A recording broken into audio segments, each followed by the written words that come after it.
lahat ng ating mga momshies out there. Welcome back to my channel and this is Momshi G once again. And for today's vlog, nandito tayo ngayon. Nandito pa rin tayo sa bayan ng Lugait, Misamis Oriental, kung saan magpo-food trip naman tayo. Pupuntahan natin ang isa sa mga pinakakilalang gawaan ng bibingka dito o yung bingkahan nila dito sa Lugait. Dito kina Ate Jessa Jessa Bingkahan. Bingkahan. Ayan, kung saan, ito yung tita ni Gwen. Nakapatid ng papa niya. Kaya naman, titignan natin kung paano nila ginagawa yung bibingka rito. At kung ano yung lasa. Ayan, kasugurin na natin sila. Dito sa store, ayan. So, meron na silang mga ganitong processing. And this is Ate Jessa. Ma'am, ka na po ba? May anak na po kayo. So, this is single mom. This is Ma'am si Jessa. Siya yung may-ari nitong bingkahan na to dito sa Lugait. Okay, bago po ang lahat, gano'n na po kayo katagal o yung inyong business? Wala pang 1 year. Wala pang 1 year? Pero ay, mga April 18, mag 1 year na. This coming Bago April. lang ako simula dito. Ang tarim. Mukhang makakasama tayo sa kanilang anniversary special. Okay, tapos po, ang inyong po mga bibingka ay magkano ang kada order? Then, ang 1 pieces, Yung ganito po. 10 10 piso. Ang mura. Okay. Sa bagay, mas maganda na mas mura siya, mas mabilis na mabibili. Yun talaga Diba? yung presyohan dito. Oo. Kasi sa Manila, nasa 25-30 yung isang order na malaki. Sa Antipolo, may tig-20, gano'n. Okay, sa 10 piso isang ganito. Tapos sa inyo po, paano po ginagawa yung ating bibingka? Kahit wag natin ipakita yung mismong paano pag ginagawa siya, pero yung process na lang. So makikita din natin dito. Kasama po natin iba niya ng momshies. Ay, bago lahat, ano po muna pangalan niyo, ate? Si Momshi Celia. Ayan. And Momshi Yung Angelique. magluluto ko. Siya talaga Ayaw magluto. Si Mami Angelique. Siya yung ating taga-luto. Ay, kung mapapansin niyo guys, ang gamit nila ay mga Bunot. momshies ay ano sa inyo to, bunot? Kopra. Ang kopra Bunot. ba is yung Coconut. matigas. Oo. So ito bunot. Kasi sa Manila o sa iba, ang gamit talaga nila uling. Na uling po ang ginagamit nila sa inyo rito. Bunot. Yung bunot. Tapos nasa ilalim na yung pinakapasok. So, tuturuan ka niya paano Tuturuan nyo ako. Ay, gagawa tayo ng isa. kahit isa lang, kahit isa. Okay. Kasi baka ma-overcook tayo. Okay, Yan yata, tatanggalin na kasi yan. So, bibigyan na tayo ng sample. Paano gawin? Okay, so mula dito, kailangan natin maglagay ng Siya magbutang, te. Yan, ganyan mo. Dapat pantay. Pantay. Tapos, isang so, kailangan mo siyang ibagsak. Siya yung Then, Isang lang ha. yung isang lang po, sandok, kailangan puno or hindi. Hindi. Bawasan mo konti. Okay. Ganito. So, tansyahan lang din. Then, kailangan mo lang siya ihulog dito. Tapos, Tapos siya And, ay, ang dandahan ha. ang taray. Marunong ka ba? Iba yung pot holder nila rito. Grabe. So, kailangan lang ng... Ay! Purple. Iduot mo pa doon sa unahan. Ayan. Dapat hindi siya malaglagan ng mga Ng mga abo. Oo. So, ayan. So, mostly, Ma'am, si Angelique, mga ilang minuto? 3 minutes. Mga 3 minutes. Yung yung sa isang salangan. Matagal na po kayo nagluluto. Bago po ito nagbukas tong kay kay Ma'am si Jessa, saan po kayo 20 years na po. 20 years ka na. Saan ka po dati nagluluto? One. Basta doon sa kabila. Sa iba. Huwag na banggitin. Kami, ako mama, mamigahin man ako mama. Dati daw, yung nanay niya at saka siya, nagbibinta Sila rin na talaga. nagtitinda rin Oo. kayo. So ngayon, namamasukan na. Ano mo no? native bibingka. Native Mga bibingka. bibingka. Ito kasi yung parang na siya. Makabagong flavor o Oo, bagong oo. timplahan. Flavor. Okay. May anak ka na po.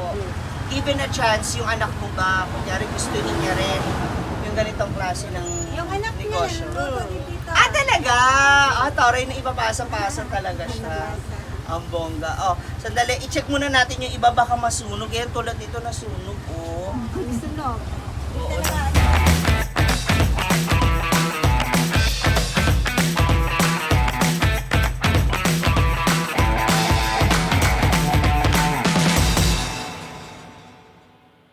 Isa sa mga pinakamabisang pag-asenso o yung pamamaraan para mas masenso yung negosyo is yung mga secret flavors, especially pagdating sa food, di ba?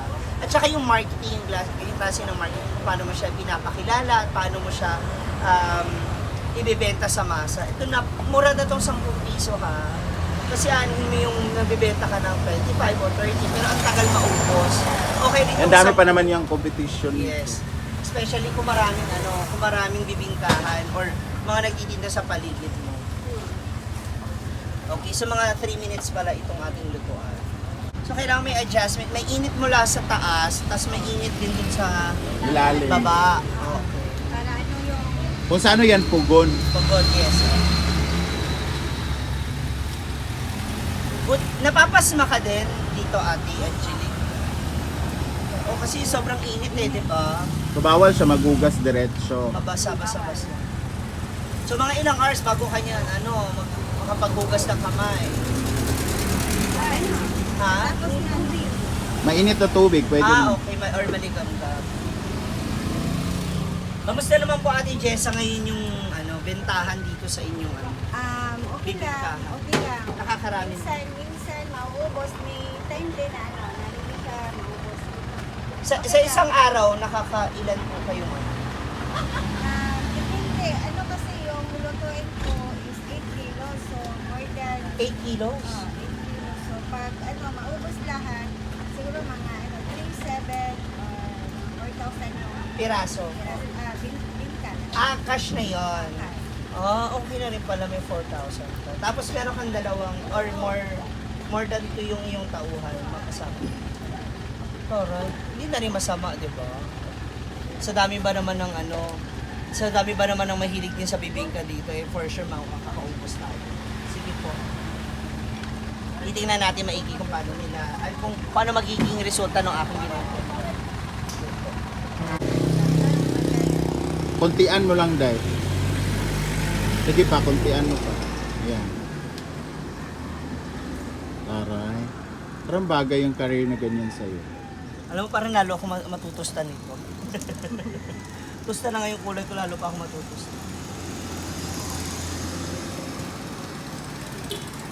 And before anything else, we would like to shout out Ate Sonia, happy birthday! Ayan, ako malamang ko nandito ka lang, matitikman mo talaga to. Hindi siya na magtakip, Day, ha? Okay, si ate na yung magtatakip kasi baka ma-out of... Malagyan ng ano. Oo. Ano mo, parang Parang easy lang na. Siyempre ba naman, 20 years ba naman? Ako, napakasiso na sa kanya. Wala pa. So ito po yung aking ginawa. So napaka talaga.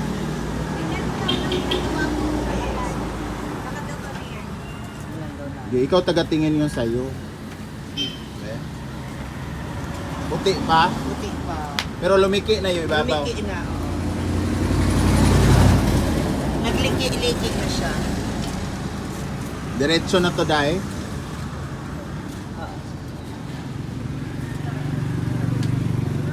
So, iba yung taga-luto, iba yung taga-balot. Tapos, iba din yung taga-tinda. Oh, taga-tinda. Okay. Meron ding Parang family business lang to. That's good. At least, diba? Maganda to. Tapos nagmamarites-maritesan tayo. Sino mga marites dito? Parang lahat Parang ano na kasi ng Pinoy yan. Oo, ano na yan? Parang nakasanayan na ng mga Pinoy yan na magkwentuhan, di ba? Anything under the sun. So alam ko, nakaka-relate yung ibang mga kamarites natin. Okay, check mo yung ginawa ko.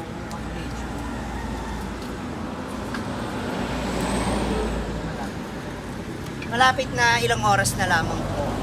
Within this week, ano mo rin. Within this week, makakain natin to. So, kalma lang. Paano po yung mga bunot? May nagsusupply sa inyo o meron kayo? meron. May sarili kayo. Hindi. May Balik supply. mag-order kami. Di ba marami kayong ganyan? Ganito. Doon. Yung sa amin kasi malayo yung lupa namin, di ba nakita mo yun kahapon. Tapos, 3 months lang kasi ang magkupraday. Okay. Oo. Diba, ang dumi ko na. Isang ganito. Sa 1 piso. Piso, isang Binili ko. buo. Yeah, binili ko. 1 piso. So, Hindi siya per sako or per ano? hindi. Oh. Pag-supply sa akin, bali 1,000. So, 1,000 din yun. Pieces. 1,000 din yung babayad ko. So kapag sa isang araw nauubos mo lahat yun? Hindi naman. Siguro mga 1 week. Okay, not bad. Okay, kasi kung sa isang araw maka 4,000 kalilis mo yun para sa tao mo pa, ingredients and di ba? Yung mga kakailanganin mo pa. So magkano na lang din. Kaya dapat suportahan nyo po ito ha, itong ating mga bibingkahan dito sa Lugay. Especially dito kina Ate Jessa guys. Bisitahin nyo to at bumili kayo. Maganda pakyawin nyo to. Meron ka rin mga vendor na umaakit sa mga bus. Wala. No, wala na. Hindi na. Dito na lang. Bawal Ano? na ngayon. Ah. Ano kasi kami yung cooperative. Co-op. Doon. Aakyat mo ng bus. Doon. Sa ngayon na, hindi na. Bawal na. Wala kang pesa sa mga bus stop, ganyan. May mga ano din doon. Meron din kasi doon. Display. Sana basta. Meron ka rin doon. Wala. Dito lang talaga sa Yung nga lang kasi ang kagandahan dito, pag dito ka bumili, kakaahon lang. Yeah, Tsaka yeah. talagang mainit-init pa siya. Kapag Ayan, so check mo na. na, Day. Yung sa'yo. Check ko yung aking. Wow, Ayan! Yan, ka nagluto niyan. Yay! Nakita mo? Ayun yung... Ang layo ko, Day. Ikaw daw, Be? Ay, palapit mo lang dito. So, luto na ba? Yes! Ayan mo siya. Medium brown! Kasing bango ko. Feeling ko kasing sarap ko rin to. Hoy! Sana all may bibingka. Sa halika, tikman naman natin ang bibingka ni Ate Susan. Go. Ha? Susan. Sino si Susan? Jessa pala, Jessa. Ang bibingka ni Ate Jessa.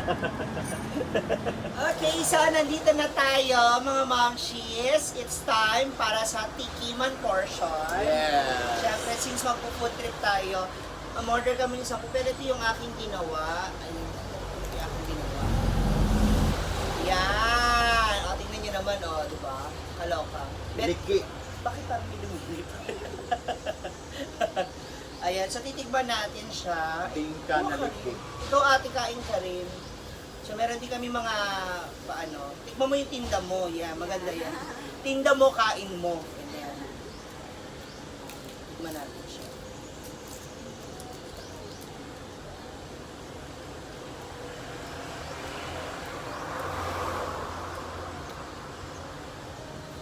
Alam mo, fluffy siya, malambot.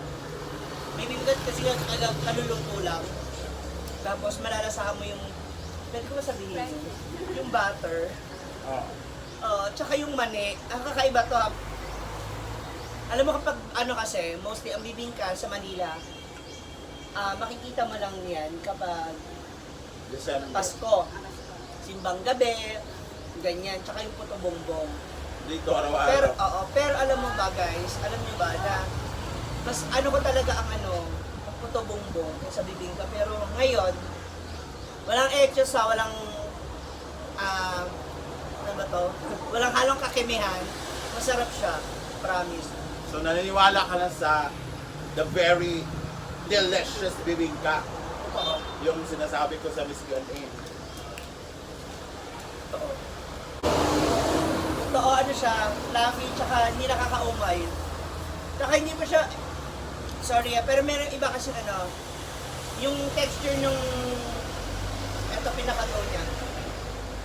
Pero magaspang, yung ano ba, parang gano'n. Ito hindi naman. Kulang sa gata yun. Baka. Ano to?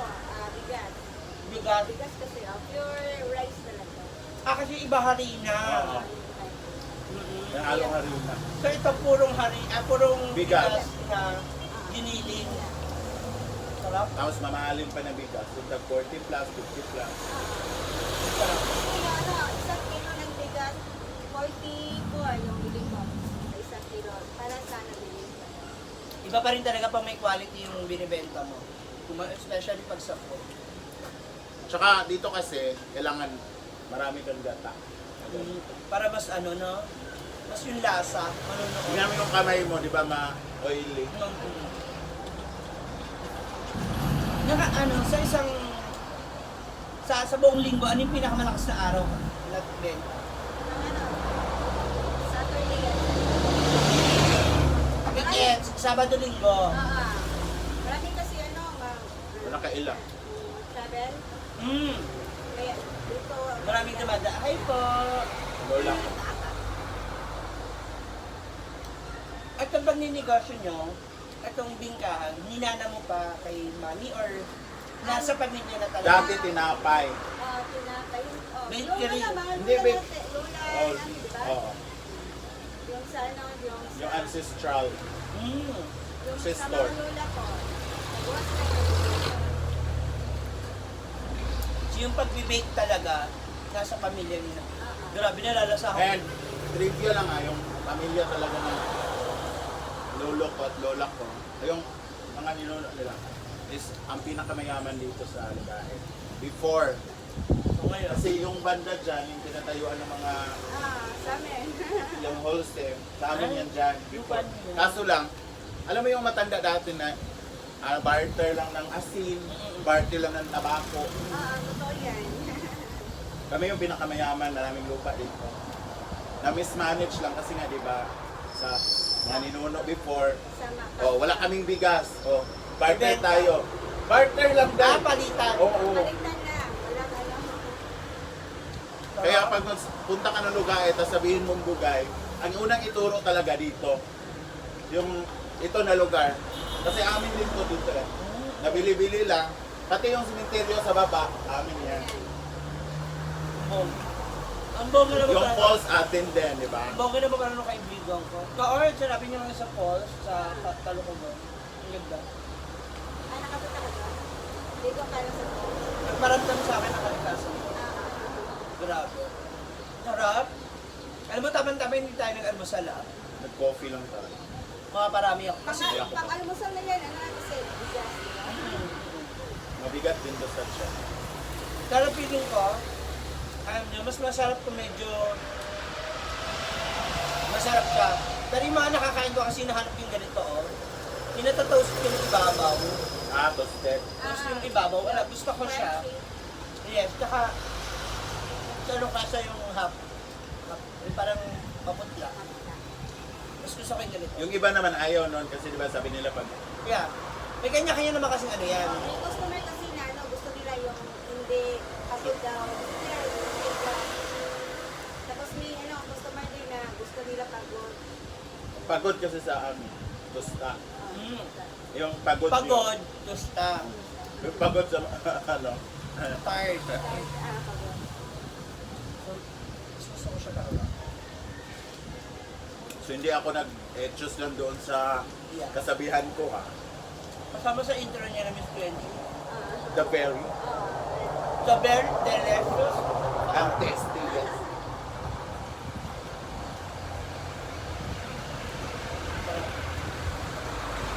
And kung mga nakadaan po kayo, galing kayong Iligan o galing kayong Cagayan, ayan. Kung papunta kayong Iligan, left side. Kung papunta kayo ng Cagayan, right side. Sa right side. Unahan lang po siya ng Quarantinas. Ayan, hanapin nyo lang po yung tindahan ni Jessa Bugay. Nani pangalan nito? Bingkahan. So, nandito tayo sa Jessa Bugay Native Bibingka from Barangay Poblacion, Lugati, Samis Oriental. One town, one product. Wow! Otop. Tama yan kasi kung pagmalaki natin yung mga sarili nating mga produkto. For reservation, kung gusto nyo umorder via online, you can contact them at 0907-287-7421. Para pagdating nyo rito, naka-ready Naka-ready na. order. Ayan. Muli maraming salamat, Ma'am si Jessa. At sa lahat ng ating mga mamshes out there na nakikipag trip sa amin, sa akin, maraming salamat.